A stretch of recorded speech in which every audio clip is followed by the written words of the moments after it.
এই বাচ্চা মোবাইল লইছো কেন হাতে? তোরে মোবাইল দিছে কে? এই বাপ মা হইল সন্তান নষ্টের এক কারণ। বউ ঠিক মতো তুমি যদি হক আদায় না করতে পারো না তো বিয়া করছো কেন? রোজা রাখো। মাইয়া পোলার হক আদায় না করতে পারলে সন্তান নিছো কেন? ট্যাবলেট খাও। ছুরি হাতে লইয়া সন্তানের জবাই করা এটা ডাইরেক্ট, মোবাইল হাতে দিয়া সন্তানকে চূড়ান্ত ধ্বংস করা এটা ইনডাইরেক্ট। এরা বাবা, এরা মা।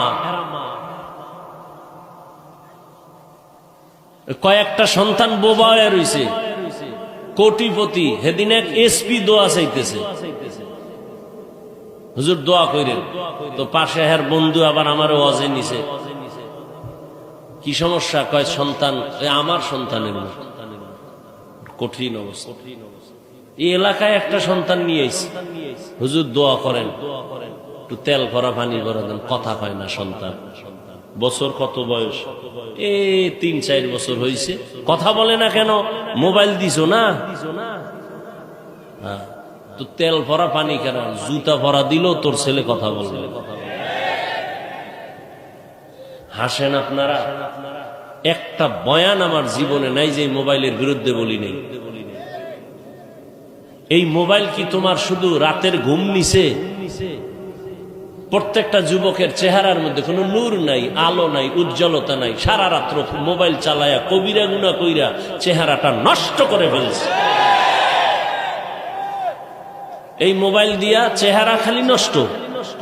লিখে রাখ, না হয় আজকে বাসায় গিয়া গুগলে সার্চ দিবি টাচ মোবাইল চালাইলে শরীরের কি কি ক্ষতি হয়। আমি বলে দিই, তুই গিয়া দেখবি। এই মোবাইলের কারণে তোর কিডনি দুর্বল, হার্ট দুর্বল, মেধা দুর্বল, চরিত্র তো নাই। ওই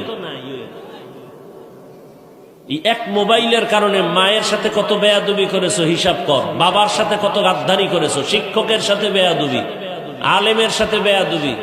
এই মোবাইলকে কেন্দ্র করে মায়ের টাকা চুরি করেছো, বাবার টাকা চুরি করেছো, বন্ধুর পকেট কাটছো, এরপরে রেডি হইছো কেউ না দিলে দোকানে ঢুকবি।